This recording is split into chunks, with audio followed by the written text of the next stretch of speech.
বাসর ঘরে বধূ বেশে দাঁড়িয়ে আছি। সামনে আমার আর বর্ষণের কিছু ঘনিষ্ঠ মুহূর্ত।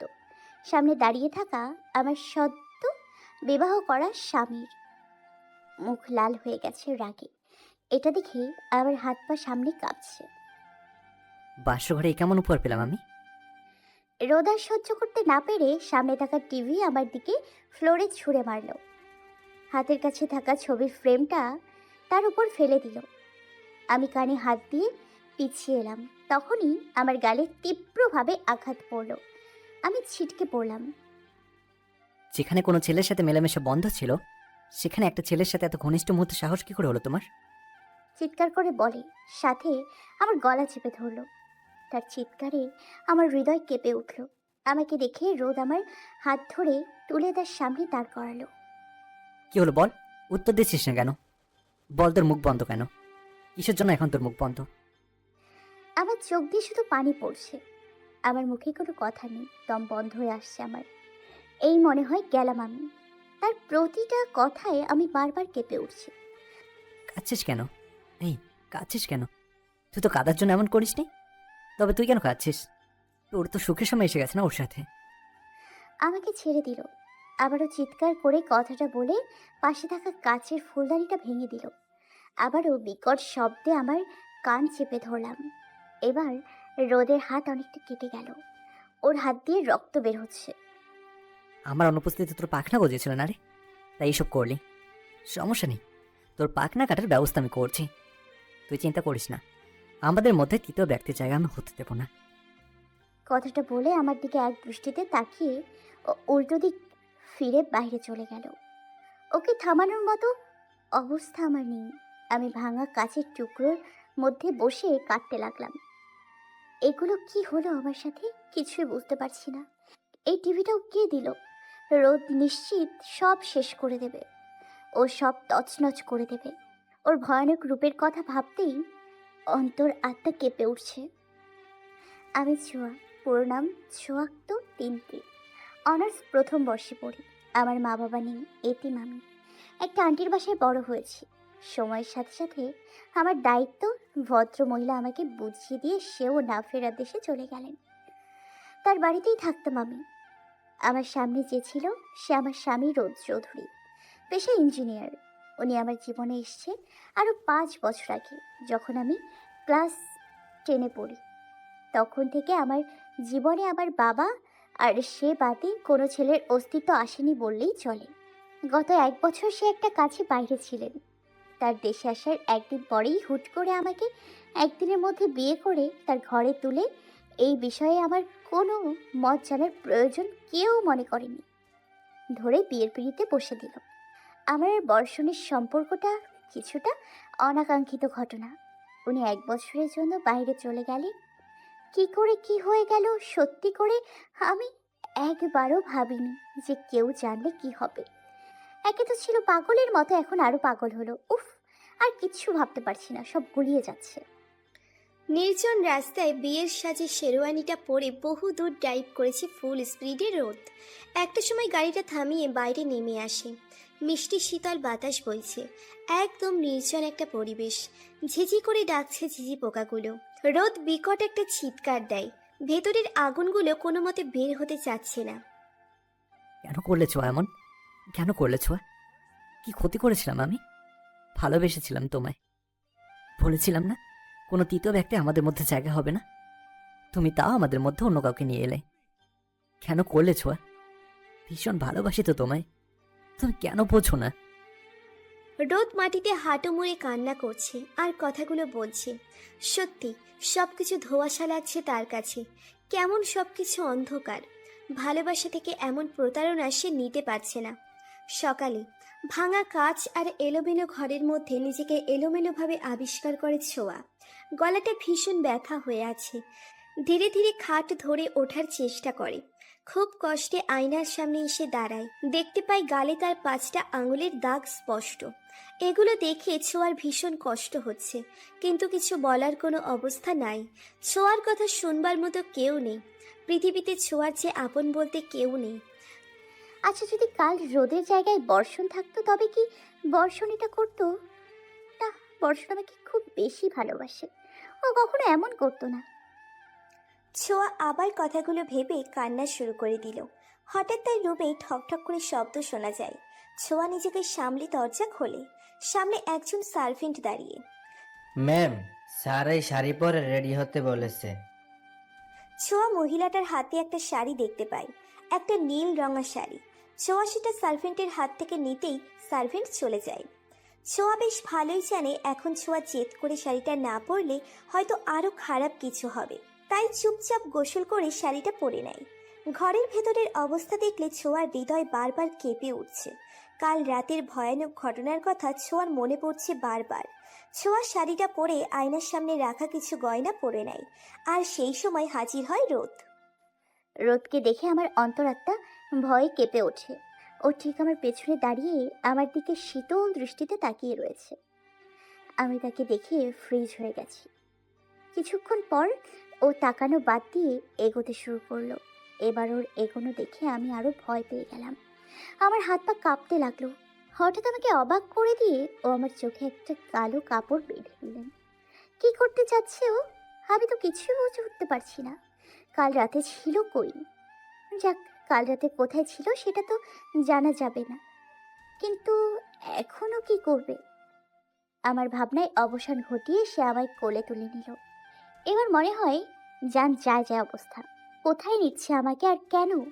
কিছুই বুঝতে পারছি না কি হচ্ছে। আমি বুঝতে পারছি সে আমাকে কোলে করেই হাঁটতেছে। আমি চুপচাপ তার শার্ট খামচে ধরে রেখেছি। কেন জানি না ভয় করছে অনেক। অনেকটা সময় পর মনে হলো সে থেমেছে। আমাকে নামিয়েও দিলেন। তারপর আমার পেছনে এসে আমার কানের কাছে ফিসফিস করে বললেন, রেডি তো সারপ্রাইজের জন্য? ওনার এমন কথা শুনে সত্যি মনে হচ্ছে এবার বোধহয় আমি ভয়ে আর দাঁড়িয়ে থাকতে পারছি না। আমাকে এমনভাবে ভয় পেতে দেখে সে আমার চোখ থেকে কালো পট্টিটা খুলে দিল। সামনে তাকিয়ে আমার পায়ের তলা থেকে মাটি সরে গেল। আমার সামনে হাত মুখ এবং পা বাঁধা অবস্থায় পড়ে আছে বর্ষণ। ওকে ওভাবে দেখে আমার হৃৎপিণ্ড থেমে যাচ্ছে। আমি রোদের হাত থেকে ছোটার চেষ্টা করছি, কিন্তু রোদ আমার পেছনের ঘাট ধরে বসে আছে। যেন এমন লাফালাফি করছো কেন? বর্ষণের কাছে যেতে ইচ্ছে করছে বুঝি? খুব ভালোবাসো না বর্ষণকে?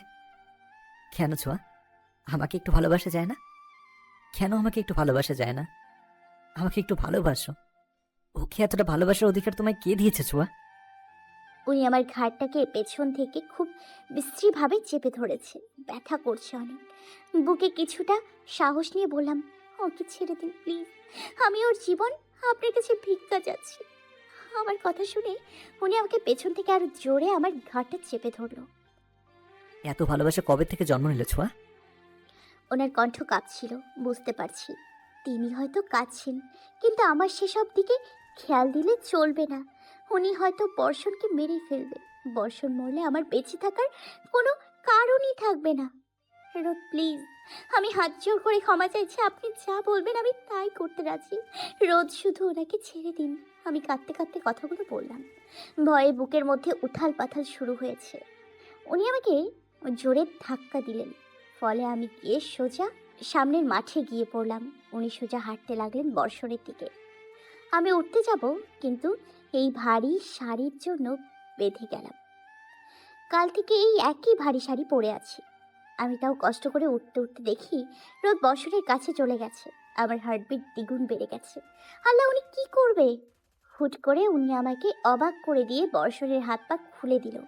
বর্ষণ অজ্ঞান অবস্থায় আছে, তাই ওর কোনো সোর শব্দ পাচ্ছিলাম না। রাফিদ, ওকে বাসায় পৌঁছে দিয়ে আসো। ওনার লোকগুলো এসে বর্ষণকে নিয়ে গেল। আমি সেখানে ঠাই হয়ে দাঁড়িয়ে রয়েছি। সত্যি উনি বর্ষণকে ছেড়ে দিল। আল্লাহ, ভাবতেই অবাক লাগছে। বর্ষণকে ছেড়ে দিয়ে উনি আমার দিকে এগোতে লাগলো। এবার আমার আরও ভয় হচ্ছে, কি জানি কি করবে। উনি এসে আমার হাত ধরে টানতে টানতে ঘরের ভেতরে নিয়ে যেতে লাগলো। আমি ওনার সাথে ভেতরে গেলাম। ঘরে এসে সোজা আমাকে বিছানার উপর ছুঁড়ে মারলো। তোমার বর্ষণকে ছেড়ে দিয়েছি। আশা করি এখন আর চিন্তা নেই। চিন্তা থাকলেও কিছু করার নেই। তবে ভুলে যেও না, ওকে মাত্র আমি ছেড়ে দিয়েছি। ওকে আবার তুলে আনতে আমার 1 সেকেন্ডও সময় লাগবে না। সো আমার কথার অবাধ্য হওয়ার চেষ্টা করবে না ছোঁয়া। তাহলে কিন্তু সেটা তোমার বর্ষণের জন্য ভালো হবে না। কথাগুলো বলে আলমারি থেকে একটা শাড়ি বের করে আমার দিকে ছুঁড়ে দিল। শাড়ি পরে গোসল করে নাও। তোমার 10 মিনিটের মধ্যে আমি নিচে সবার সঙ্গে দেখতে চাই। কথাটা বলেই তিনি হনহন করে চলে গেলেন। আমি তার যাওয়ার দিকে তাকিয়ে রইলাম। হাতে শাড়িটা নিয়ে কিছু সময় বসে রইলাম। তারপর মনে পড়ল সে আমাকে 10 মিনিটের কথা বলেছে, তাই ওয়াশরুমে গিয়ে গোসল সেরে নিলাম। আমার মতো রোদেরও কেউ নেই। ওর বাবা মা বলতে শুধু ওর দাদা আছেন। আমি এ বাড়িতে আগেও এসেছি, তখন দাদা আমাকে খুব আদর করত। ওনার দাদা মানুষটা খুবই ভালো। ছোট থেকে রোদকে মা বাবার অপূর্ণতা বুঝতে দেয়নি। এত বড় হয়ে এত কিছু অর্জনের পেছনে রোদের দাদার সব থেকে বড় অবদান। নাতির কোনো চাওয়া কখনো অপূর্ণ রাখেননি তিনি। আজিজ চৌধুরী, তারই ফলস্বরূপ আমার সাথে হওয়া অবিচারকেও তিনি কোনো নাম দেয়নি। আমাকে সবসময় বলে, রোদ তোকে খুব ভালোবাসে মা। ও সত্যি তোকে ভীষণ ভালোবাসে। ওর কাছে কষ্ট পাস না। ও তোকে এতটাই ভালোবাসে যে বারবার হারানোর ভয় পায়, তাই না বুঝে কষ্ট দিয়ে ফেলে। এসব কিছু ভাবছিলাম আর চুল আঁচড়াচ্ছিলাম। চুল থেকে চিরুনিটা সরিয়ে নিজেকে আয়নায় দেখে নিলাম একবার। তারপর নিচে চলে এলাম। নিচে রোদ আর দাদাভাই বসে আছেন ডাইনিং টেবিলে। আমাকে দেখে রোদ হাসি মুখে আমার দিকে এগিয়ে এলেন। সুইটার্ট, এত লেট করলে কেন? এসে বসো, তোমার জন্য সবাই অপেক্ষা করছিলাম। আমার হাত ধরে বলল, কিন্তু উনি এত ভালো ব্যবহার করছেন কেন বুঝলাম না। দাদাজান যেন আমাদের ভেতরে কথার সঙ্গে কোনোভাবেই সংযুক্ত না হয়। উনি সংযুক্ত হলে তোমার বর্ষণ সহ তোমাকে এই পৃথিবীর সঙ্গে আমি সংযোগ বিচ্ছিন্ন করে দেব। আমার কাছে এসে কানের কাছে মুখ নিয়ে কথাগুলো বলে হেসে দিলেন। কি হলো জান, এসো।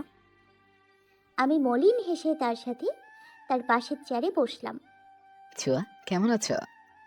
আলহামদুলিল্লাহ দাদা, তুমি কেমন আছো? তোদের এভাবে খুশি দেখে আমি ভীষণ খুশি।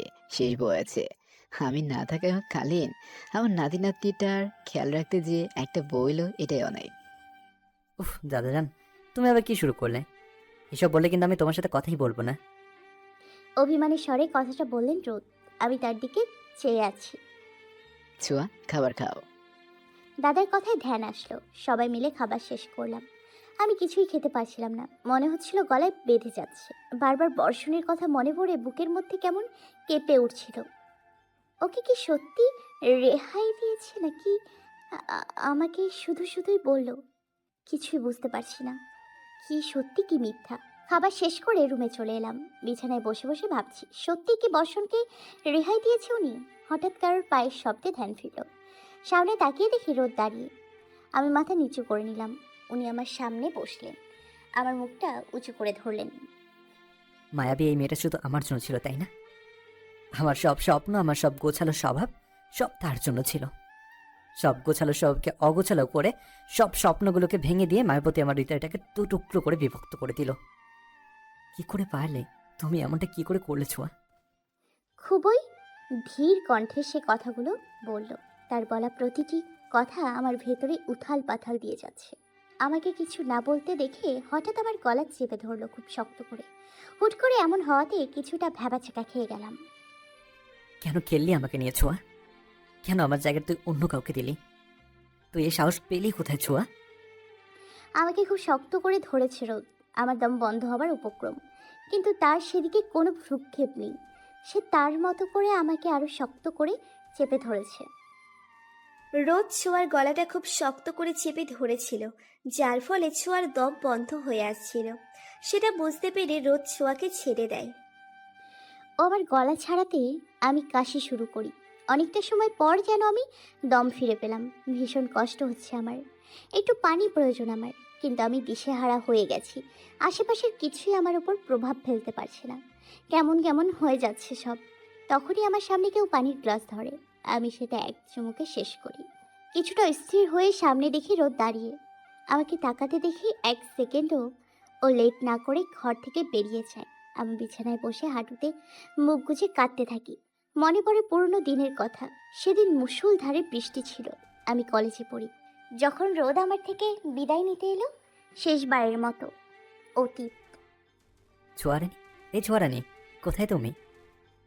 এই তো, আপনি এত জোরে কেন চিৎকার করছেন? তোমাকে না দেখতে পেলে আমার ভয় হয়, তো আমি কি করব? আমি এখানেই ছিলাম, বৃষ্টি হচ্ছে, জানালা দিচ্ছিলাম। আমার 1 ঘন্টা পর ফ্লাইট, এখন যেতে হবে এয়ারপোর্টে। চলো, তুমিও যাবে। আমি ওই বৃষ্টিতে। ছোঁয়া, আগামী 1 বছর তোমার সাথে দেখা করতে পারবো না। এই সময়টুকু অন্তত তোমার সাথে আমাকে থাকতে দাও। আমি জানি কোনো কথা বলে লাভ নেই, তাই গিয়ে একটা জামা পরে বেরিয়ে এলাম, চুলগুলো ঠিক করে। হুম। ওনার সাথে গাড়িতে বসে আছি। উনি আমার হাতটা খুব শক্ত করে ধরে রেখেছে, যেন ছেড়ে দিলে হারিয়ে যাব। মনে হচ্ছে 1 বছর না, 10 বছরের জন্য কোথাও চলে যাচ্ছে। কিছু সময় রাস্তায় থাকার পর আমরা এয়ারপোর্টে পৌঁছে গেলাম। গাড়ি থেকে নেমে ছাতা তুলে এয়ারপোর্টের বাইরে দাঁড়ালাম। সে আমার কপালে চুমু এঁকে দিল। তোমায় খুব মিস করবো ছোঁয়া। শুধুমাত্র দাদা জানার ইচ্ছে ছিল, তাই বাইরে যাচ্ছি। খুব জলদি ফিরে আসবো।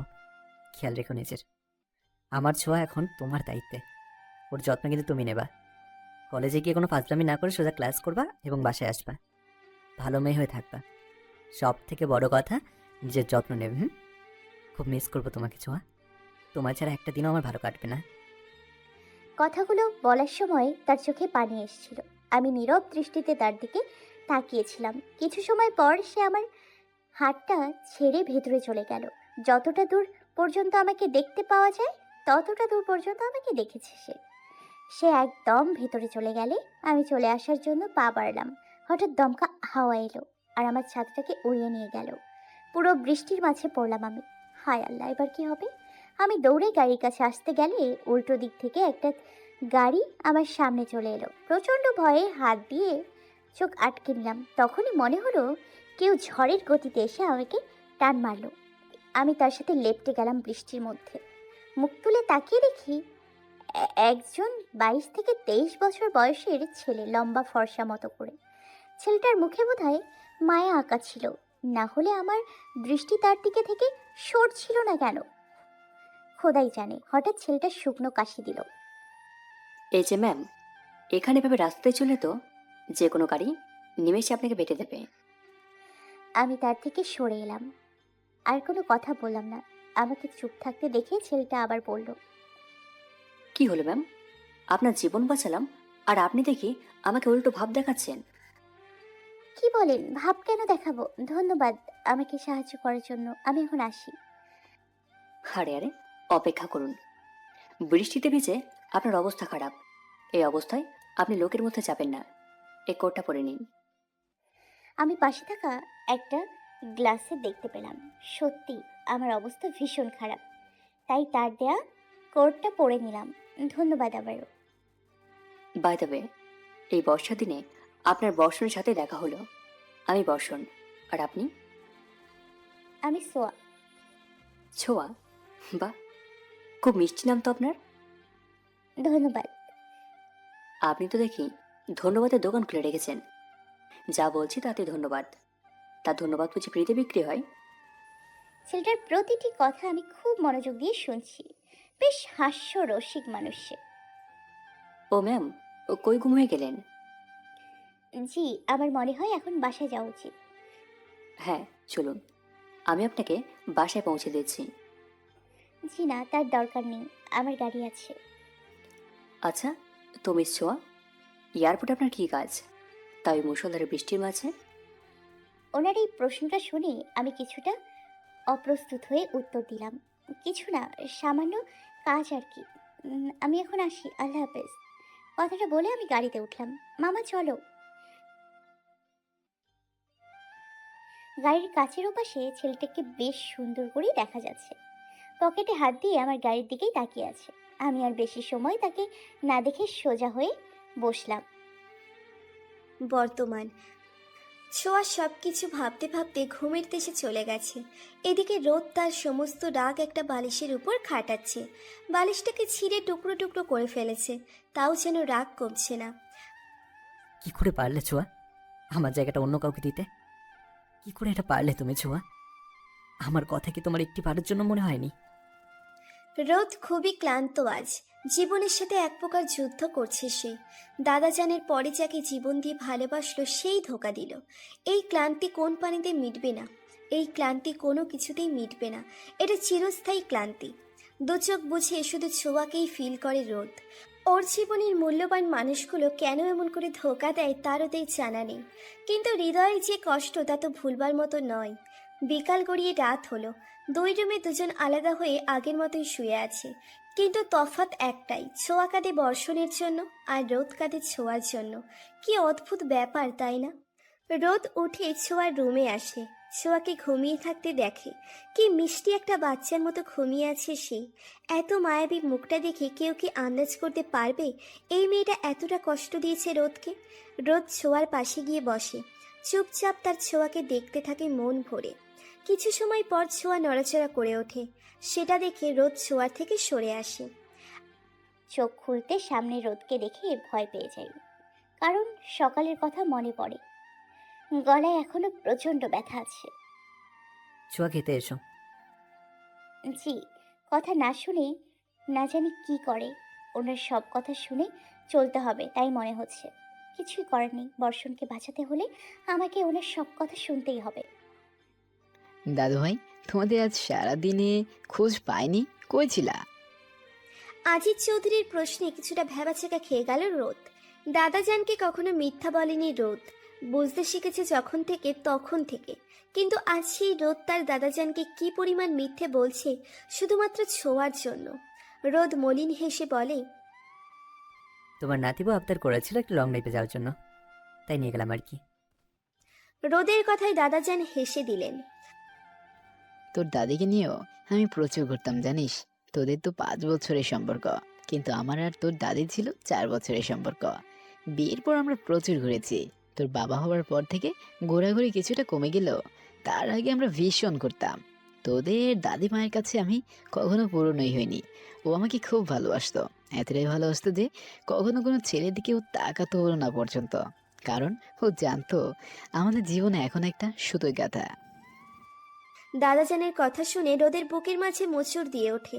রোদ ছোঁয়ার দিকে তাকায়। ছোঁয়াকেও চেয়েও রোদ ঠিক এমন করেই চেয়েছিল, কিন্তু ভাগ্য তা হতে দিল না। রোদ খাবার মাঝপথে বন্ধ করে উঠে গেল। ছোঁয়া আগের মতো বসে আছে। কি রে রোদ, তুই খাবার ছেড়ে উঠছিস কেন? দাদাজান, খাওয়া হয়ে গেছে। রোদ উপরে চলে আসে। আমি দাদাজানের পাশে বসে চুপচাপ চামচ নাড়ছিলাম, তখনই দাদাজান বলে উঠলেন, ছোঁয়া, তোদের মধ্যে কি কিছু হয়েছে? না দাদাজান। কিছু তো হয়েছে ছোঁয়া। আমার নাতি এত নীরব কখনো থাকে না, ওকে নিয়ে চিন্তা হচ্ছে আমার। তুমি খোঁজ লাগাও। দাদাজান কথাটা বলে উঠে গেল। আমিও চামচ রেখে উঠে গেলাম। রুমের বাইরে আসতে শুনতে পাই রোদের কণ্ঠ। ও কাউকে মারার কথা বলছে। আমি থমকে দাঁড়াই। ওকে পুঁতে দাও, ওর লাশটা যেন দেখা না যায়। হে আল্লাহ, বর্ষণের কথা বলছে না তো? আমি দৌড়ে রুমে যাই। আপনি কি বলছেন? আমাকে মিথ্যে বলেছেন? আপনি বর্ষণকে বাঁচিয়ে রাখেননি, মেরেছেন ওকে? আমি উত্তেজিত হয়ে একভাবে কথাগুলো বললাম। রোদের চোখ লাল হয়ে গেল, প্রচণ্ড রেগে গেছে ও। আমি ভয় পেয়ে গেলাম, ভয়ে ভয়ে পেছনে সরছি, আরও এগোচ্ছে। একটা সময়ে দেয়ালে লেগে থেমে গেলাম। ও চোখ দিয়ে বোধহয় ও আমাকে খেয়ে নেবে এমন করে তাকিয়ে আছে। ও আমার গলাটা আবারও চেপে ধরে শক্ত করে। তোকে আমি বলেছি না তোর আশিকে আমি ছেড়ে দিয়েছি, তবে তুই বারবার ওর নাম আমার সামনে কেন নিচ্ছিস? কেন? আমাকে খুব শক্ত করে ধরেছে, এতটাই শক্ত করে যে আমার শ্বাস সত্যি বন্ধ হয়ে গেছে। হাত পা ছোটাছুটিও করছি। ও মনে হলো আরও শক্ত করে চেপে ধরে কিছু বলছে, কিন্তু আফসোস, সে কথা শোনার সৌভাগ্য আমার হলো না। তার আগেই চোখ দুটো বুজে এলো। ছোঁয়াকে ওভাবে পড়তে দেখে রোদের খেয়াল আসে ও কি করছিল এত সময়। ছোঁয়া রোদের বুকে ঢলে পড়ে। ছোঁয়া, এই ছোঁয়া, তুমি তাকাও, কি হয়েছে তোমার? রোদ ছোঁয়ার মুখে আলতো হাতে চড় দিচ্ছিল, কিন্তু ছোঁয়া ওঠেনি। রোদ ছোঁয়াকে শুইয়ে ডক্টরকে ফোন দেয়। ওদের দাদা তখন ঘুমায়, বাসার কোনো খবর তার কাছে নেই। ডক্টর এসে বলে, মিস্টার চৌধুরী, ইনি আপনার কে হন? আমার স্ত্রী। কি বলেন, আপনার স্ত্রী? মানে কি? ওনাকে কেউ খুব শক্ত করে গলা চেপে ধরেছে, যার কারণে দম বন্ধ হয়ে সেন্স হারিয়েছে, আর কিছু সময় হলে মারাই যেতেন। ওনার প্যানিক অ্যাটাক হয়, ওনার পানিতে ফোবিয়া আছে, প্লাস উনি চিৎকার করে কথা শুনতে পারেন না, ওনার হার্ট দুর্বল। ওনাকে দেখে শুনে রাখবেন, না হলে এই দুনিয়ায় বেশি দিন সময়ের জন্য থাকবেন না। আপনার স্ত্রী আপনাকে খেয়াল রাখতে হবে। ওষুধ দিয়েছি, আমি এখন আসছি। ডক্টরের কথায় রোদের অবস্থা খারাপ হয়ে যায়। ছোঁয়ার সাথে সেই প্রথম দিন থেকেই চিৎকার চেঁচামেচি করে যাচ্ছে, কিন্তু আগে তো এগুলো ছিল না। ডক্টর, জি। আমি ছোঁয়াকে বিগত 5 বছর ধরে চিনি। ওর আগে এমন সমস্যা ছিল না। মিস্টার চৌধুরী, পানিতে ফোবিয়া অনেকদিন ধরে, ওনার জন্মের পর থেকে। হ্যাঁ, ওটার সম্পর্কে আমি জানি, কিন্তু বাকিগুলো? এগুলো রিসেন্ট তৈরি হয়েছে। ওনার মধ্যে সবসময় জড়তা এবং ভয় কাজ করে। উনি ভীষণ ভীতু প্রকৃতির একজন মানুষ। খেয়াল রাখবেন, আমি আসি। ডক্টর চলে গেল। রোদ ছোঁয়ার পাশে বসলো, হাতে স্যালাইন চলছে তার। গত 2 দিন ভালো করে কিছু খায়নি মেয়েটা। ওর উপর এতটাই রাগ ছিল যে ও যে কিছু খাচ্ছে না সেদিকে কোনো খেয়াল নেই রোদের। কিন্তু রোদ করবেটা কি? রোদকে যে সব সময় ছোঁয়ার দেওয়া আঘাতগুলো তাড়া করে বেড়ায়। রোদ যেন পাথর হয়ে যাচ্ছে। একদিকে ছোঁয়ার এই অবস্থা, অন্যদিকে ছোঁয়ার দেওয়া হাজার কষ্ট। কি করবে রোদ কিছুই বুঝতে পারছে না। সকাল গড়িয়ে বিকেল হলো, ছোঁয়ার জ্ঞান এসেছে, স্যালাইনও শেষ। রোদ খাবার নিয়ে আসে ছোঁয়ার জন্য। খাবার খেয়ে নেবে চুপচাপ, কোনো কথা শুনতে চাই না। রোদের ধমকে ছোঁয়া সবগুলো খাবার খেয়ে নেয় রোদের হাতে। খাবার শেষ হতেই একজন সার্ভেন্ট এসে বলে, স্যার, দাদা ডাকছেন আপনাদের দুজনকে। আসছি। সার্ভেন্ট চলে যায়। তুমি নামতে পারবে? জি। ওকে, চলো। রোদ ছোঁয়াকে নিয়ে নিচে আসে। নিচে এসে দেখে লাগেজ দুটো। রোদ অস্থির হয়ে বলে, দাদাজান, আপনি কোথাও যাচ্ছেন? না, তোমরা যাচ্ছ। মানে? মানে কোনো প্রশ্ন নয়, এখনই রওনা হচ্ছ। তোমরা? আমার গ্রামের দিকে ধান হয়েছে, বৃষ্টি হচ্ছে, নদী আছে, ফুরফুরে বাতাস। সেখানে আমাদের বাংলো বাড়িতে তোমরা থাকবে 5 দিনের জন্য। 5 দিনে একদিনও কম হলে তোমাদের আমি ঘরে ঢুকতেই দিব না। কিন্তু দাদা, এভাবে হুট করে? কোনো কথা নয়, এটা আমার অর্ডার। এক্ষুনি বের হও। আমি 2 দাদা নাতির কথা দাঁড়িয়ে শুনছি। দাদা হুট করে এমন ডিসিশন নিল কেন? ছোঁয়া, যা ঘুরে আয়। রোদ তার দাদার উপর কথা বলতে পারল না, ফলে দুজন রওনা হলো। গাড়িতে ছোঁয়া নিশ্চুপ ছিল।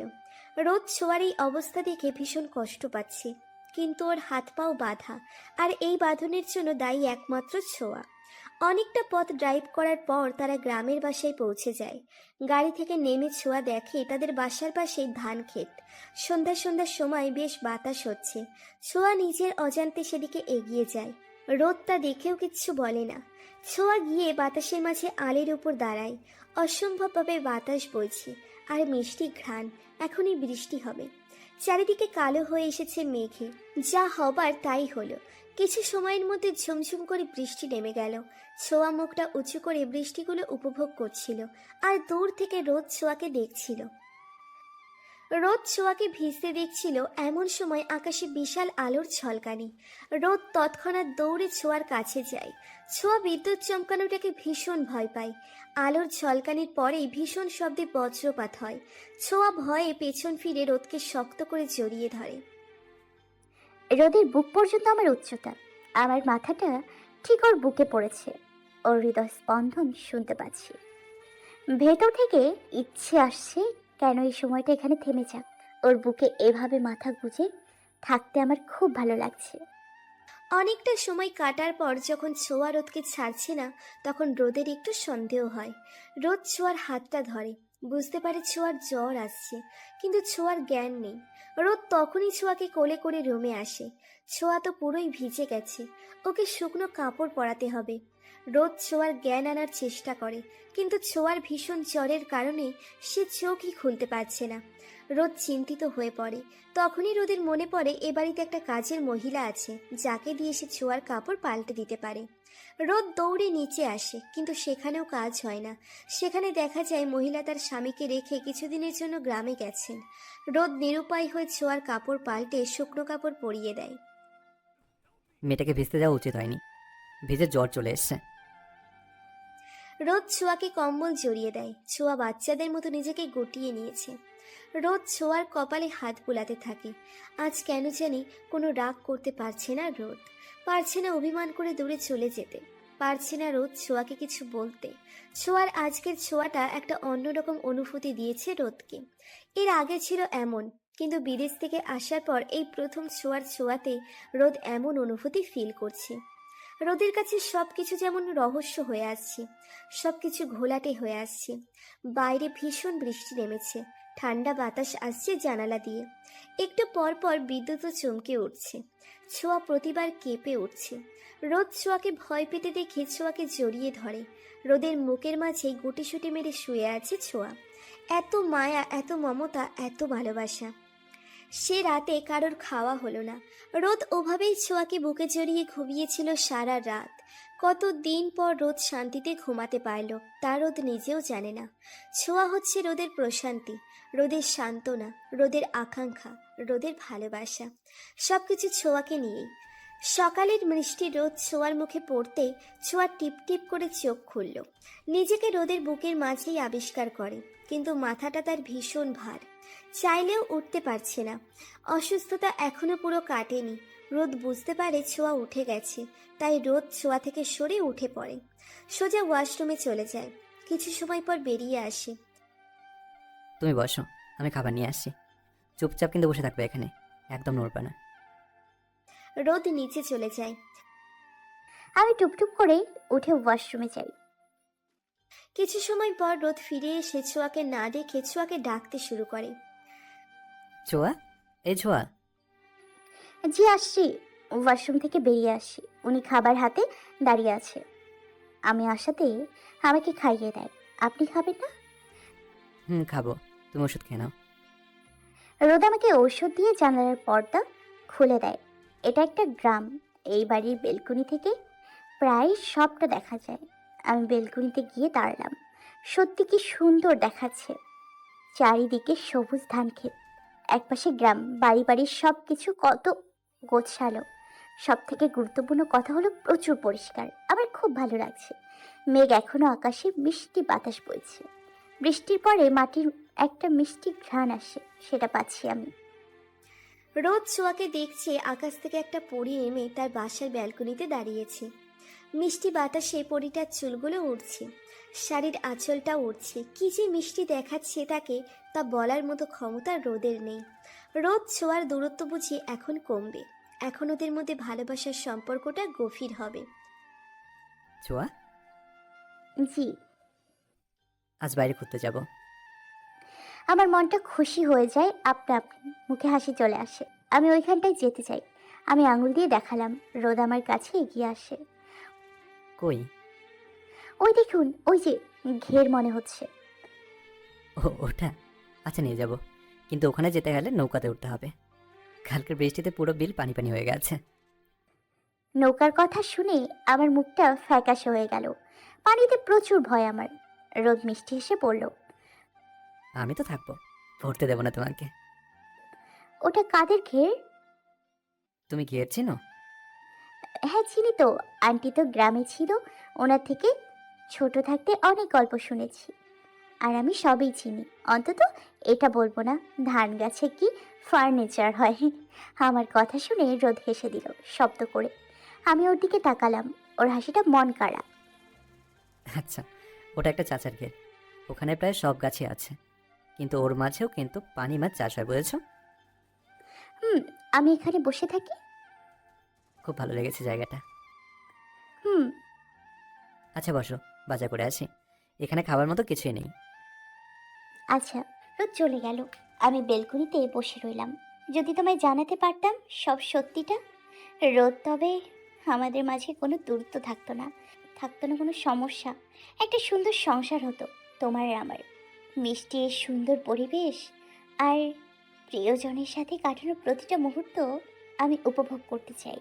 একটা মুহূর্ত ওয়েস্ট করতে চাই না। দুপুরে রোদ বাজার করে নিয়ে আসে। ঔষধের জন্য ছোঁয়ার জ্বর পড়ে গেছে, রান্না করার জন্য এখানে কোনো লোক নেই। রোদ পড়ল মহা চিন্তায়। বাজার তো করেছে, কিন্তু রান্না কি করবে? ছোঁয়া অসুস্থ, ওকে কি বলা ঠিক হবে? রোদের চিন্তা মাখা মুখটা দেখে আমি বুঝতে পারছি সমস্যাটা কি হয়েছে। তাই গিয়ে রোদকে বললাম রান্নাটা আমি করি। না, তুমি অসুস্থ। জ্বর পড়ে গেছে, আমি পারবো। না, দরকার নেই। আরে আমাকে একটু হেল্প করবেন, তাতেই হবে, সরুন আপনি। ওনাকে সরিয়ে কিচেনে গেলাম, কাজ শুরু করলাম। এখানে সবই আছে, কিন্তু থাকার মতো লোক নেই। যাক, সময়গুলো ভালোই কাটছে। আমি একে একে সব রান্না শেষ করি। রোদ আমার পাশে দাঁড়িয়ে আমাকে সব হেল্প করে দেয়। আমিও তার হেল্প পেয়ে সব রান্নাই শেষ করে ফেলি। সব ধরে টেবিলে রাখবো, তখনই রোদ আমার হাত ধরে বসে। তুমি গিয়ে গোসল করে নাও, আমি এগুলো করছি। আচ্ছা, আমি চলে এলাম। ওয়াশরুমে গিয়ে আয়নায় তাকাতে দেখতে পেলাম আমার কাল রাতের শাড়িটা নেই, অন্য একটা শাড়ি। কিন্তু আমার শাড়ি কে বদলে দিল? এ বাড়িতে কোনো মেয়ে মানুষ নেই, তাহলে অবশ্যই রোদই পাল্টেছে। বেশি চিন্তা না করে গোসল করে নিলাম। বাইরে এসে চুলগুলো আছড়ে নিচে চলে এলাম। রোদ এদিকে সব গুছিয়ে ফেলেছে। আমি নিচে নামতে আমার কাছে এগিয়ে এসে আমার হাত ধরে চেয়ারে বসায়, আর নিজে আমার পাশের চেয়ারে বসে পড়ে। নাও, খেয়ে নাও। আপনিও খান। হুম। রোদ খাবার খাচ্ছে। আমি খাবার খাওয়ার মাঝে মাঝে ওর দিকে তাকাচ্ছি। সে খুবই তৃপ্তি করে খাচ্ছে। তোমার হাতে রান্না অনেকদিন পর খাচ্ছি। বাড়ি গিয়ে খুব মিস করতাম তোমাকে। মনে আছে আগে তুমি রোজ আমার জন্য রান্না করতে? রোদের কথায় আমার মনে পড়ে গেল পুরনো সেই দিনগুলোর কথা। ছোঁয়া তখন ক্লাস 11-এ সবে উঠেছে। অতীত। বর্ষা, কি রে? দেখো, আমি তো ভুলেই গেছি। রোদ আমার জন্য অপেক্ষা করছে কলেজের বাইরে। আমি ওকে প্রায় 30 মিনিট দাঁড়িয়ে রেখেছি, তাও ওই খাটাস পোলার লগে কথা কইতে গিয়ে। উফ, কেন যে পথ আটকালো! রোদ তো রেগেই আছে এখন। যদি জানতে পারে একটা পোলার লগে কথা কইছি, তাহলে আমারে মাইরাই ফেলবে। কি করতাম কত! তোর একটু বাড়াবাড়ি, তোকে বললাম চল আর তুই মজে গেলি। আরে ধুর, আমি কি জানতাম নাকি ওই বেয়াদব আমারে প্রপোজ করবে? হ, জানতো না, আমি বলেছিলাম, এখন বুঝো ঠেলা। দেখ বর্ষা, প্লিজ কিছু কর, হেল্প মি। একটা আইডিয়া আছে, কিন্তু যদি তুই পারিস তবে। কি আইডিয়া? রান্না পারিস তো, তাই না? হুম। তো এই 1 বছরে কখনো রোদকে রান্না করে খাইয়েছিস? না। হুম, তুই গিয়ে ওকে তোর রান্না করা খাবার খাইয়ে বলবি সরি ফর লেট। তাতেই হবে? শিওর তুই? হ্যাঁ, তাতেই হবে, শিওর আমি। আচ্ছা, তাহলে এখন? এখন তো ভাইয়া কিছু বলবে না, চুপচাপ গাড়ি চালিয়ে বাসা যাবে, তাই না? তা তো। বাসায় গেলে ওনার হাত ধরে ঘরে বসাবি, তারপর রান্না করবি। আচ্ছা, ধন্যবাদ বাবু। চল। ছোঁয়া বর্ষার সাথে রোদের কাছে যায়। রোদের মুখ থেকে বোঝা যাচ্ছে রোদ ভীষণ রেগে। ছোঁয়া চুপচাপ রোদের সাথে বাসায় চলে আসে, গাড়ি থেকে নেমে। রোদ, হুম। চলুন একটা জিনিস দেখাবো। রোদ কোনো কথা না বলে ছোঁয়ার সাথে হাঁটা শুরু করলো। রোদ ছোঁয়ার বেডরুমে গিয়ে ছোঁয়ার পড়ার টেবিলের চেয়ার টেনে বসে।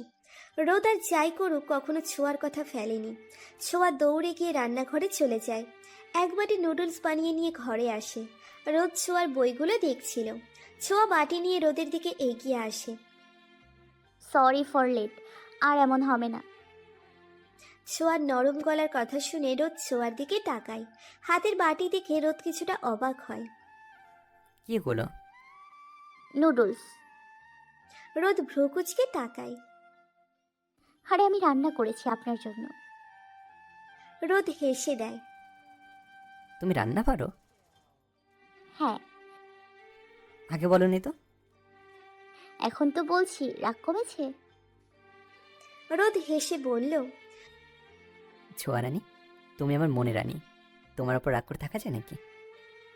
রোদ ছোঁয়ার রান্না খাবার খেয়ে প্রশংসায় পঞ্চমুখ। ভালোবাসে যে মেয়েটাকে, তার সব কিছুই ভালোবাসে রোদ। বর্তমান। ছোঁয়া, এই ছোঁয়া, হুম। খাচ্ছ না কেন? শরীর খারাপ করেছে? না, তেমন কিছু না, খাচ্ছি। ছোঁয়া রোদ খাবার শেষ করে। পুরোটা দিন মেঘলা আকাশ ছিল, বিকালেও ফুরফুরে বাতাস, সাথে মেঘ মেঘ করা আকাশ। ছোঁয়া, জি। চলো, যাবে না? ওই জায়গায়? হুম। আচ্ছা চলুন। তুমি একটা লাল শাড়ি পরো। লাল শাড়ি কেন? এমনি পরে এসো। রোদের কথার জন্য একটা লাল শাড়ি পরলাম। চুলগুলো বেঁধে একটু লাল লিপস্টিক দিয়ে রোদের সাথে বের হলাম। রোদ কিছু সময় রাস্তা ধরে ড্রাইভ করার পর একটা বাড়ি নিয়ে গেল আমাকে। সেখানের সবাই রোদকে আর আমাকে দেখে খুব খুশি। তারা ব্যস্ত হয়ে পড়ল। আরে চাচু, কিচ্ছু করতে লাগবে না। তোমাদের বৌমা ওই ঘরটা থেকে দেখতে চায়, তাই নিয়ে এলাম। এ তো বড় ভালো কথা। তুই বস বাবা, আমি আবিরকে বলছি। আবির রহিম চাচার ছেলে। আচ্ছা চাচা, আপনি এখন কি করছে? ও এখন ইন্টার দ্বিতীয় বর্ষে পড়াশোনা করছে। আচ্ছা, বড় হয়ে গেছে? হ্যাঁ, ছেলেপোলা বড় তো হবেই একদিন। কথায় কথায় আবির চলে আসে। আবির আসার পর আমরা রওনা দিই বিলের মাঝের উদ্দেশ্যে। চারিদিকে পানি, আমি পানির দিকে তাকাচ্ছি না, ভয় করছে। রোদে সে আমার হাতটা ধরে, আমি যেন ভয়টা কাটিয়ে উঠতে পারি। আর চারিদিকে শান্ত পরিবেশ, ফুরফুরে বাতাস উপভোগ করতে শুরু করি। কিছু সময় পর আমরা সেই ঘেরে পৌঁছে যাই। সেখানে নানা রকম ফলের গাছ আর ভেতরে মাছের চাষ। খুব ভালোই কাটলো সময়। রোদ কিছু ছবি তুলল, ঘুরে দেখলাম সবটা। ভয় করেনি আমার, কারণ রোদ আমার হাতটাই ছেড়ে দেয়নি। আমার শুধু মনে হচ্ছিল ওর সাথে কেন আমার এত দূরত্ব, কেন ওকে আমি ভালোবেসেও বলতে পারি না। কেন এমন হয় সব সময় আমার ভালোবাসার মানুষগুলোকেই দূরে রাখতে হয়, অনেক দূরে। তাদেরকে কষ্ট দিতে হয়, আমিও কষ্ট পাই, ওরাও কষ্ট পায়। ছোঁয়া, হুম। এদিকে আসো। অন্যদিকে এগিয়ে গেলাম। উনি আমার কানে একটা ফুল গুজে দিল। এখানে আবার ফুল গাছও আছে? আমি হেসে দিলাম। দেখো, এখানে একটা নৌকা আছে, তুমি চাইলে তোমায় নিয়ে এই পানিতে নামতে পারি। না, আমার ভয় করে। আচ্ছা ঠিক আছে, চলো তাহলে বাসার উদ্দেশ্যে যাওয়া যাক। আরও কিছু সময় থাকি, একটু বৃষ্টি আসুক। না, কাল বৃষ্টিতে ভিজে তোমার জ্বর হয়েছে। আজকে আমি আর কোনো রকমের রিস্ক নিতে চাই না। চলো বাসায় চলো। আচ্ছা, মন খারাপ করে। রোদ আমার মন খারাপ দেখে এসে দিল। আবারও নিয়ে আসবো, আরও 4 দিন আছি তো। ওর কথায় হেসে দিলাম আমি। তারপর রওনা হলাম বাসার দিকে। ওই আঙ্কেলরা আমাদের আসতে দিতে চাইছিল না, কিন্তু রোদ থাকলো না। বাসায় এসে দেখি কাপড়ে কাদা লেগেছে, তাই কাপড় পাল্টে ফ্রেশ হয়ে নিলাম। এখানের পথঘাটে বেশ বড় বড় ফুল গাছ, সব অসম্ভব সুন্দর। কৃষ্ণচূড়া বউ সেজেছ। আমার এই ফুলটা ভীষণ পছন্দ। একবার রোদের কাছে বায়না করেছিলাম, রোদ আমাকে পুরো একটা গাছ এনে দিয়েছিল। ভয় পাবে না, বড় না, মিনি সাইজের গাছ। ওটা এখনও আমার বেলকনিতে আছে। আমার পছন্দের জন্য রোদের বাসা, মানে এখন আমারও বাসা। সেখানে বাগানে লাল কমলা রঙের বড় বড় কৃষ্ণচূড়া গাছ আছে। প্রতিবার ফুলের সময় আমি বাগানে মনে হয় সারাটা দিন কাটিয়ে দিই। ও ওয়াশরুম থেকে বেরিয়ে এসে দেখি অবাকের চরম সীমায় পৌঁছে গেলাম। রোদ হাতে একটা বড় ডাল কৃষ্ণচূড়া ফুল নিয়ে হাজির। নাও, তোমার জন্য। কি করে আনলেন? আছে, কিছু গ্রামের ছেলে মেয়ে, ওরা পেরে দিল। ধন্যবাদ। পছন্দ হয়েছে? অনেক পছন্দ হয়েছে। রোদ ওয়াশরুমে চলে গেল। আমি ফুলগুলোকে একটা জায়গায় রেখে বসলাম। বিছানায় মাথা দিতেই মাথাটা কেমন অসহ্য ব্যথা শুরু করলো। দুহাত দিয়ে চেপে ধরলাম। এমন তো আগে কখনো হয়নি। হুট করে মাথা ব্যথা কেন হচ্ছে এত তীব্র আকারে? পাশে থাকা পানি খেয়ে নিলাম। উফ, সহ্য হচ্ছে না, ভীষণ যন্ত্রণা হচ্ছে। তখনই রোদ বের হলো ওয়াশরুম থেকে।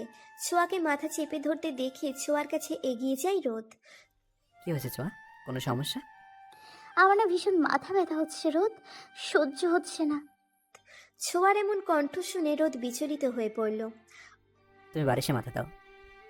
রোদ ছোঁয়ার মাথাটা বালিশে উঠিয়ে দেয় আর আলতো হাতে ছোঁয়ার মাথা টিপে দিতে থাকে। রোদের মাথা এভাবে টিপে দেওয়ার কারণে ছোঁয়ার বেশ আরাম লাগছে। ছোঁয়া চোখ বন্ধ করে রোদের কোমর পেঁচিয়ে ধরে ঘুমের দেশে পাড়ি দেয়। ছোঁয়া যখন গভীর ঘুমে তখন রোদ ছোঁয়ার হাত ছাড়িয়ে ওকে জড়িয়ে ছোঁয়ার পাশে শুয়ে পড়ে। রাত 8টা, ঢাকা শহরে। রুমের মধ্যে অগোছালোভাবে বসে আছে বর্ষণ। একটা মেয়ে বর্ষণের দিকে এগিয়ে এসে ওর অগোছালো চুলগুলো গুছিয়ে দিতে লাগলো। বর্ষা প্লিজ, এখন এগুলো ভালো লাগছে না। কেন বর্ষণ, কি হয়েছে? আমি কি কোনো ভুল করেছি? তুমি কেন ভুল করবে? আমার ভালো লাগছে না। কি জানি ছোঁয়া কেমন আছে। ছোঁয়ার কথা ভেবে ভেবে অসুস্থ হয়ে পড়ছো। কি অবস্থা করেছো শরীরের? সারাদিন এভাবে অগোছালো জীবনযাপন করো, এগুলো করলে কি ছোঁয়া ভালো হয়ে যাবে? ছোঁয়া আমার একমাত্র বোন বর্ষা। ওর হাতটা যখন ধরেছিলাম তখন আমি প্রথম মায়ের স্পর্শের কথা মনে করেছিলাম। ও ঠিক আমার মায়ের মতো যেন বর্ষা। ও যে আমার ছোট্ট একটা বোন তা বুঝিনি কখনো। সব সময় বড়দের মতো শাসন করতো। আমি ওকে ছাড়া থাকতে পারছি না। কি জানি ও রোজ সেদিন আমায় কেন তুলে নিয়ে গেছিল। নিশ্চিত কে ওকে ছোঁয়া আমার হাত ধরা ছবি দিয়েছিল। কিন্তু তুমি তো জানো বর্ষা, ও আমার বোন। এই কথা আমি না রোদকে বলতে পারছি, না ছোঁয়ার থেকে দূরত্ব সইতে পারছি। আমার ছোঁয়াটা কেমন আছে তা খোদাই জানে। বর্ষা বর্ষণের ঘাড়ে হাত দেয়।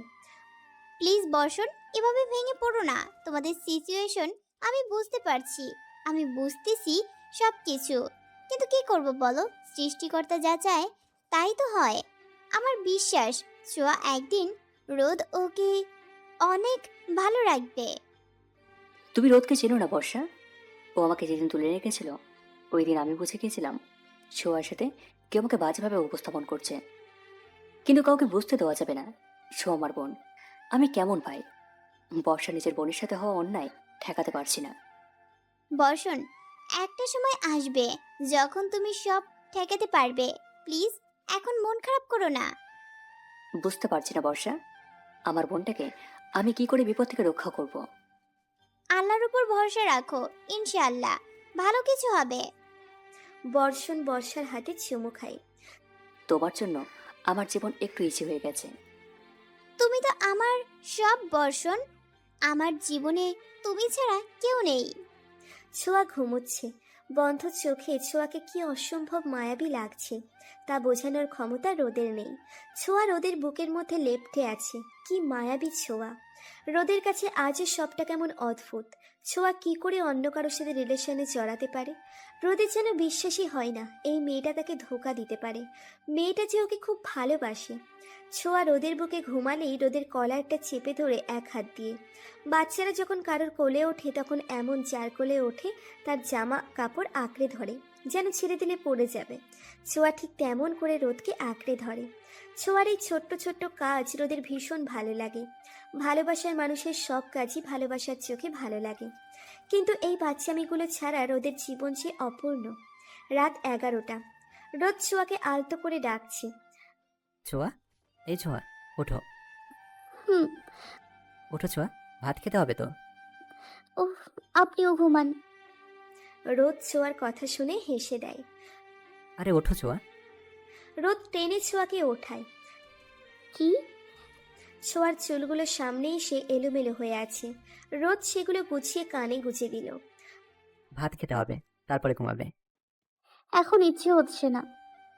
হবে, ওঠো ওঠো। রোদ ছোঁয়াকে পাঁচকোলা করে টেবিলে নিয়ে আসে। যাও, বেসিন থেকে ফ্রেশ হয়ে আসো। ছোঁয়া ঢুলতে ঢুলতে বেসিন পর্যন্ত যায়। 16 মাসে বছর কাটিয়ে ফ্রেশ হয়ে টেবিলে আসে। ছোঁয়ার ঘুম পেলেও ও এটাই করে। ওর ঘুমের মাঝে কিছুই হুঁশ থাকে না। খাবার খেয়ে নাও। এখন এগুলো হাত দিয়ে খেতে হবে? ছোঁয়ার প্রশ্নের মানে বুঝতে পেরে রোদ হেসে ছোঁয়ার মুখে খাবার ধরল।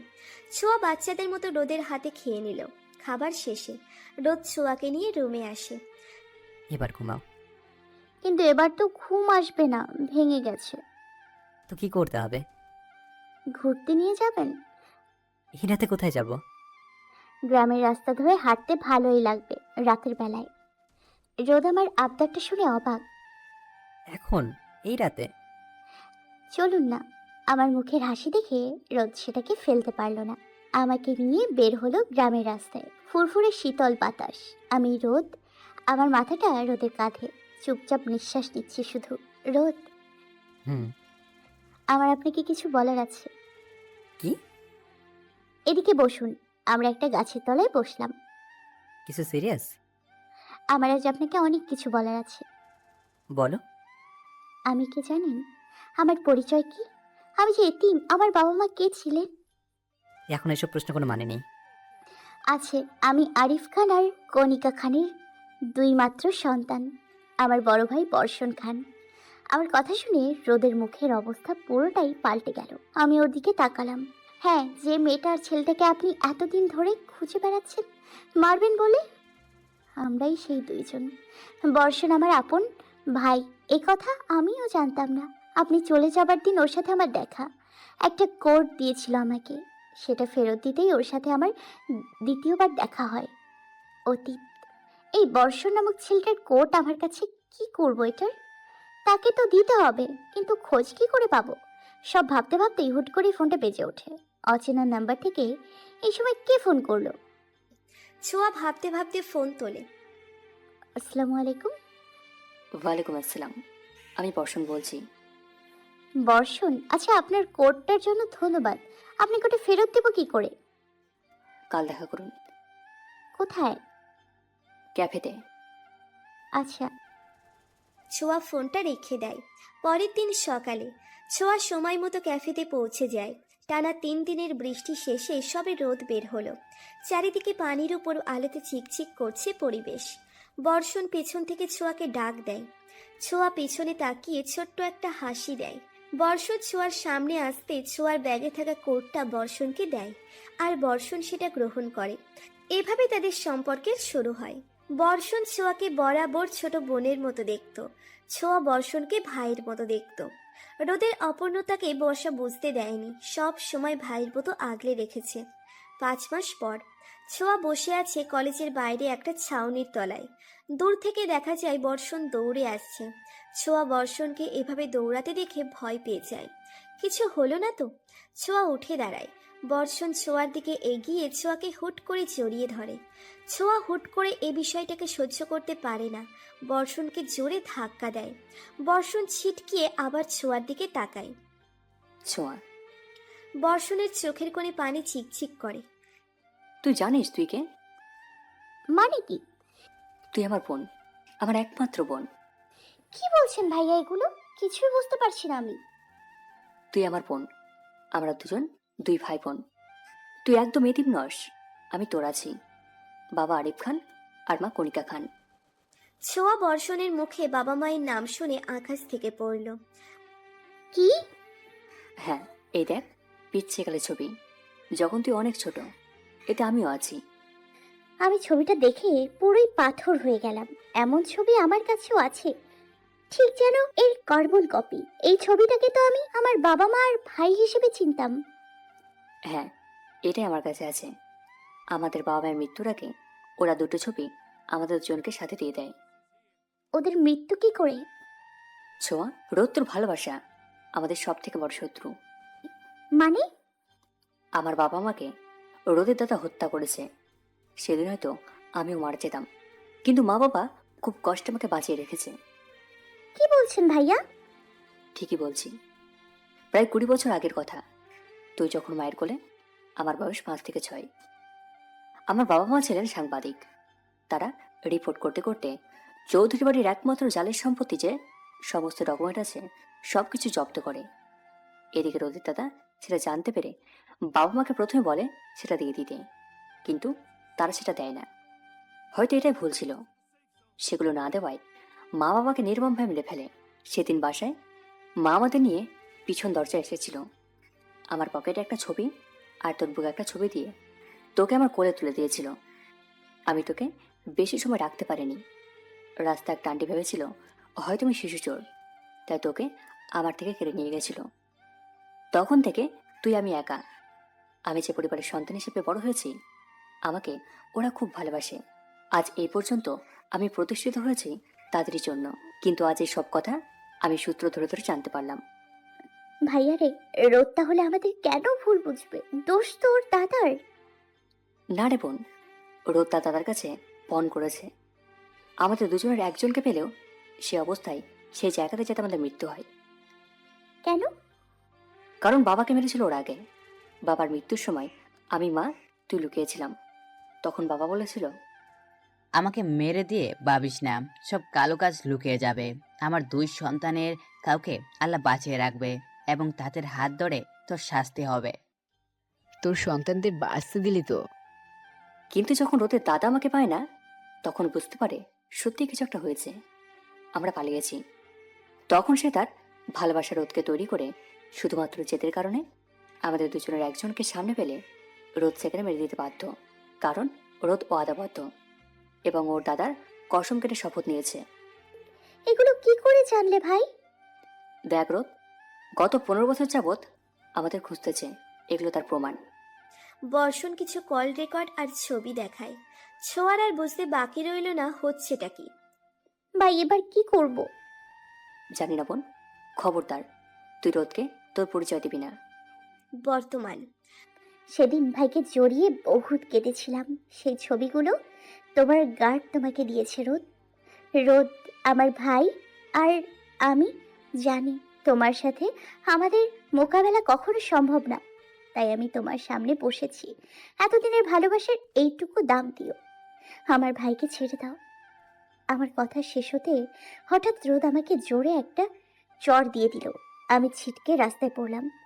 পিছের কারণে হাত ছুলে গেছে। আমি গালে হাত দিয়ে ওর দিকে তাকালাম। মিথ্যে কেন বলছো ছোঁয়া? আমার দাদাজান কখনো এমন করতে পারে না।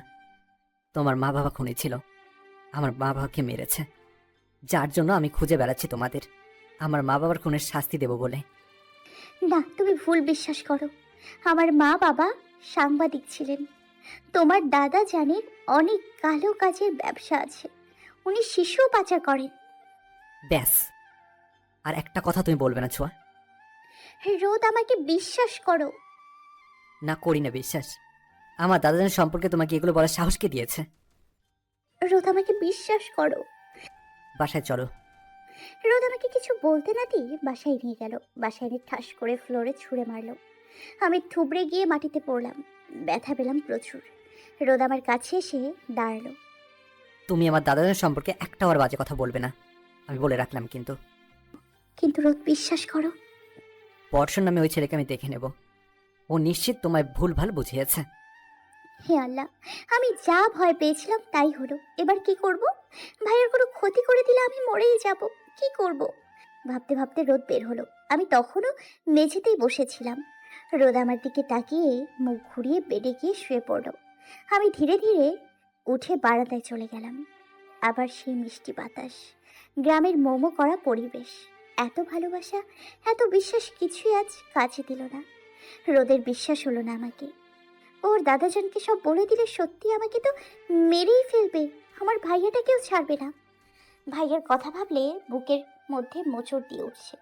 কি করব কিছুই বুঝতে পারছি না। ভাইয়াকে কি করে বাঁচাবো? আমি নিরুপায়। ভাইয়ার সাথে একটু কথা বলতে হবে, ওকে জানিয়ে যদি কিছু করা যায়। কিন্তু কি করব? হে আল্লাহ, আমাকে রক্ষা করো। চোখ বন্ধ করে চোখ দিয়ে ফোটায় ফোটায় পানি বেয়ে পড়ল।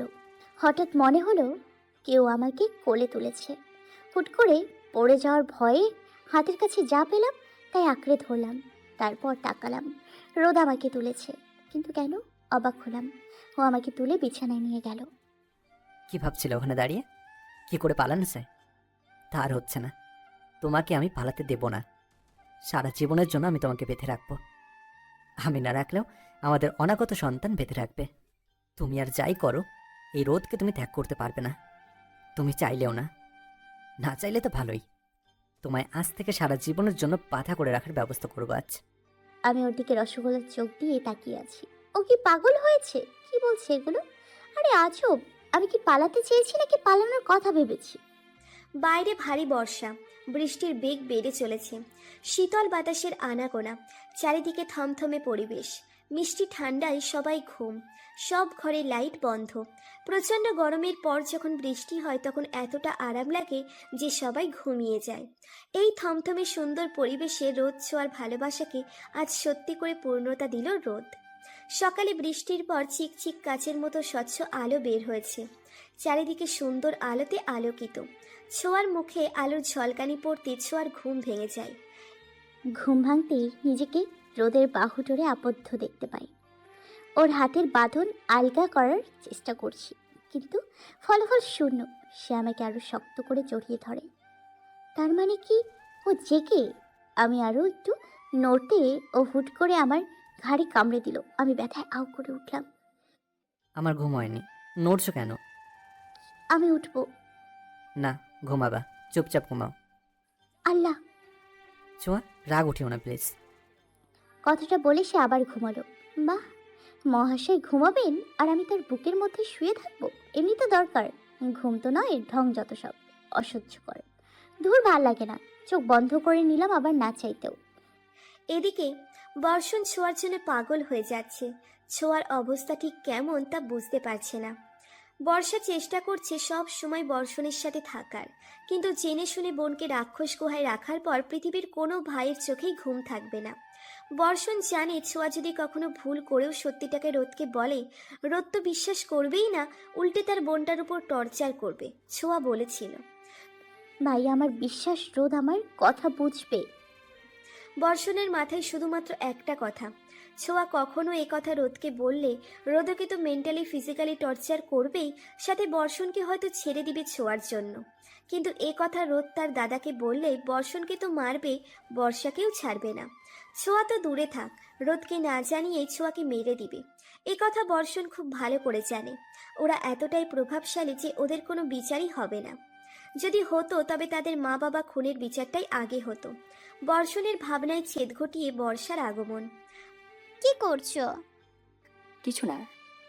তোমার মুখটা সব সময় উদাস কেন থাকে বর্ষণ? তুমি তো সবই জানো বর্ষা। হ্যাঁ, সব জানি আমি, কিন্তু তুমি এভাবে কেন ভেঙে পড়ছো? আমি তো আছি তোমার পাশে। আমার বিশ্বাস ছোঁয়া রনের কিছু হবে না।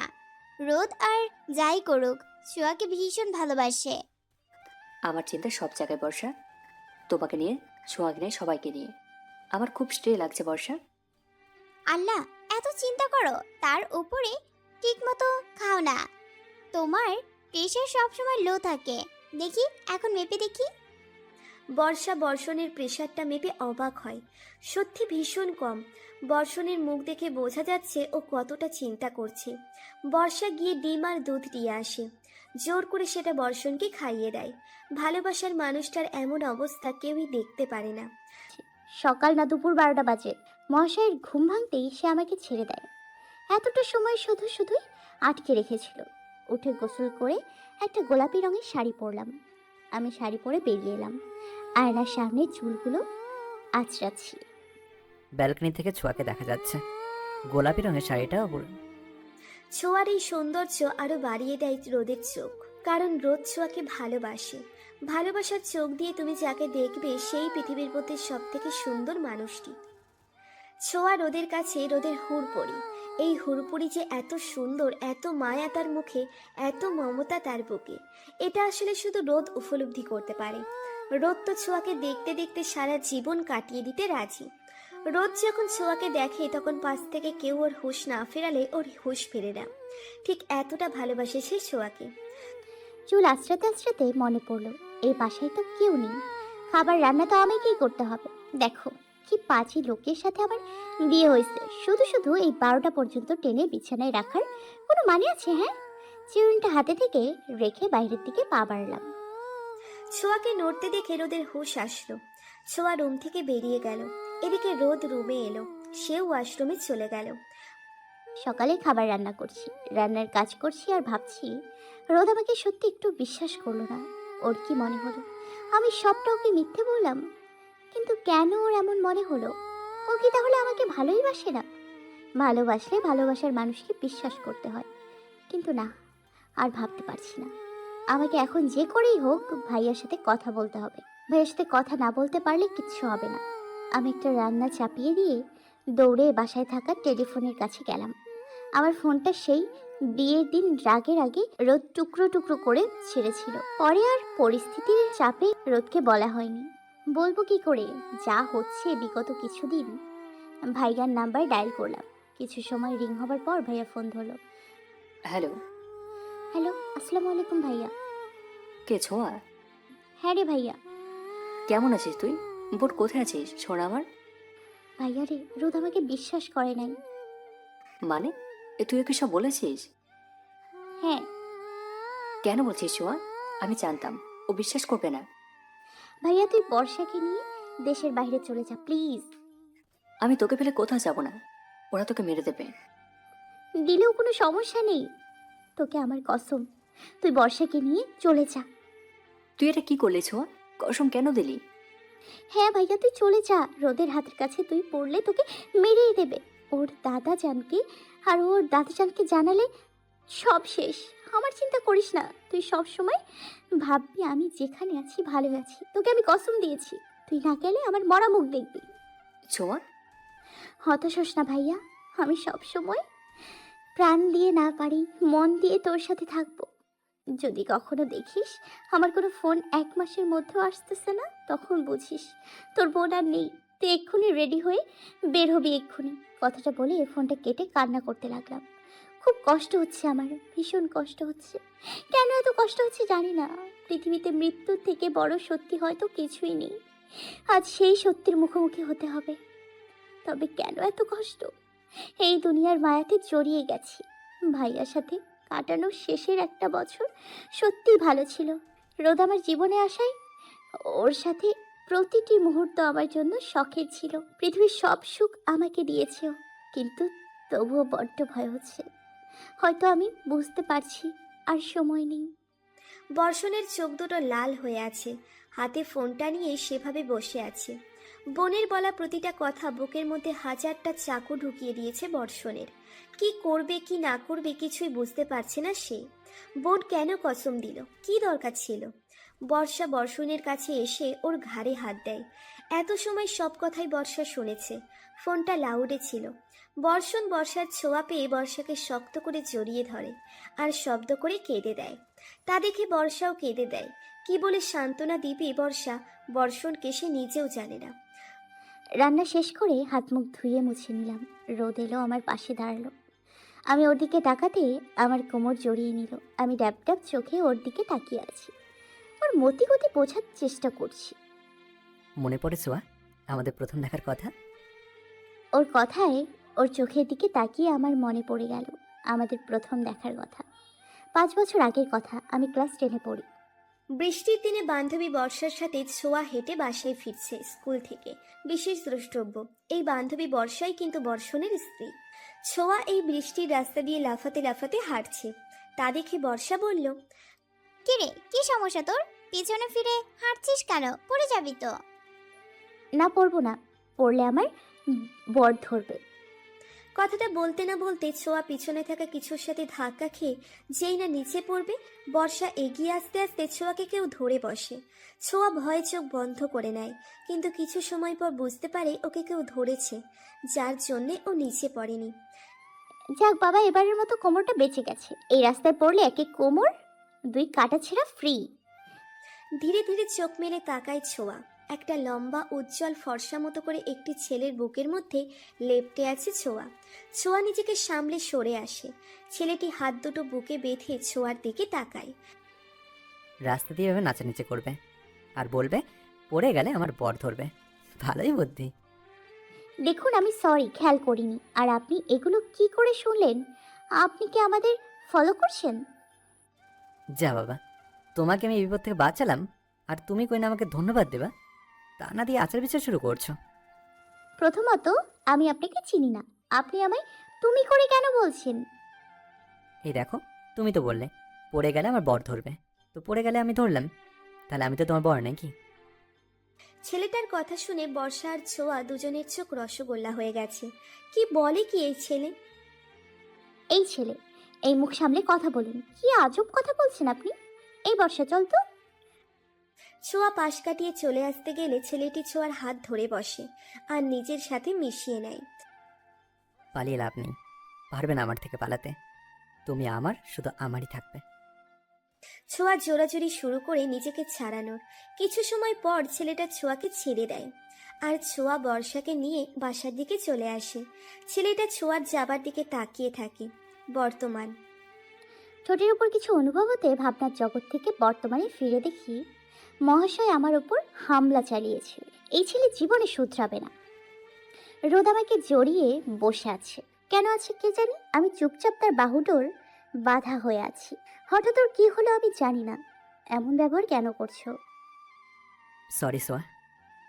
কি হয়েছে? সোয়া, আমি বুঝতে পারলাম ও কাছে, কিন্তু কেন কাছে তা বুঝতে পারছি না। আমি মুখ তুলে তার দিকে তাকাই। কি হয়েছে রোদ? আমি জানতে পেরেছি কে অপরাধী। আমি বুঝতে পেরেছি সব। আমার দাদাজান তোমার বাবাকে মেরেছে। ওরাই তোমার মা বাবাকে মেরেছে। আমি কথা দিচ্ছি, আমি নিজে তোমার ভাইয়ের এই জীবন রক্ষার দায়িত্ব নিলাম, এবং তোমার মা বাবার মৃত্যুর বিচারও আমি দেব। রোদ তুমি কেঁদো না। ভুল বুঝেছি ছোঁয়া, তোমায় তোমায় মেরেছি আর দিয়ে। ক্ষমা করে দাও আমাকে। এভাবে বলো না। কি বলবো আমি? দাদাজান আমাকে ছোট থেকে যা বুঝিয়েছে আমি সবসময় তাই বুঝেছি, সবসময় তার কথা শুনেছি। কিন্তু এখন আমার নিজেকে অসহায় লাগছে। কোনো আশা নেই, সব কিছু ধোঁয়াশা হয়ে আসছে।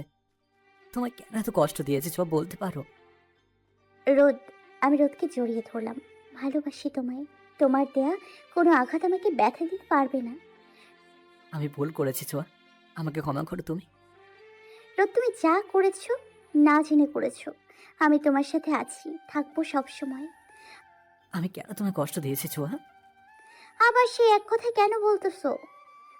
সরি ছোঁয়া। রোদ আমাকে জড়িয়ে ধরে বসে আছে। আমিও চুপচাপ ওর বুকের মধ্যে নিজেকে গুটিয়ে নিয়েছি। দিন কেটে সন্ধ্যা হলো। রোদ বসে আছে আমার পাশে। হঠাৎ কলিং বেলের শব্দ। আমি উঠে দরজা খুলে অবাক। ভাইয়া বর্ষা দাঁড়িয়ে। আমি ভাইয়াকে জড়িয়ে ধরি। কেমন আছিস বোন? ভালো ভাই, তুই কেমন আছিস? ভালো। ওদের ভেতরে আসতে দাও। রোদের কথায় আমি ওদের নিয়ে ভেতরে এলাম। এবার পরিবার পূর্ণতা পাবে ছোঁয়া, আমরা সবাই একসঙ্গে থাকবো। দাদাজান, দাদাজান ক্ষমা চাইবে দেখো ছোঁয়া। দাদাজান ছাড়া আমার এই পৃথিবীতে আর কেউ নেই। তুমি ওনাকে মাফ করে দাও। রোদ আমার হাত ধরে কথাটা বলল। আমি ভাইয়ার দিকে তাকালাম। তখন দরজা দিয়ে দাদাজানের প্রবেশ। ছোঁয়া, বর্ষণ আমি। আমার কৃতকর্মের জন্য লজ্জিত, যদিও তোমার মা বাবাকে ফেরত দিতে পারবো না। দয়া করে আমাকে ক্ষমা করে দিও। হ্যাঁ দেব, সত্যি আর কোনো চাপও নেই। ভালো থাকুন, সুস্থ থাকুন, আপনি আমাদের সাথেই থাকুন। বর্ষণ ভাইয়ের কথায় ওর দিকে তাকালাম। সত্যি আমার ভাইটা উদার মনের। রোদ বর্ষণ ভাইকে জড়িয়ে ধরলো। রাতে কাল ফিরে যাবো আমরা ছোঁয়া। বাসায়। হ্যাঁ, কাল থেকে আমরা একসাথে থাকবো। তুমি জানো, হাজার ঝড় ঝাপটা সব কিছুর ভেতর দিয়ে তবুও তোমায় ভালোবাসি। তবুও তুমি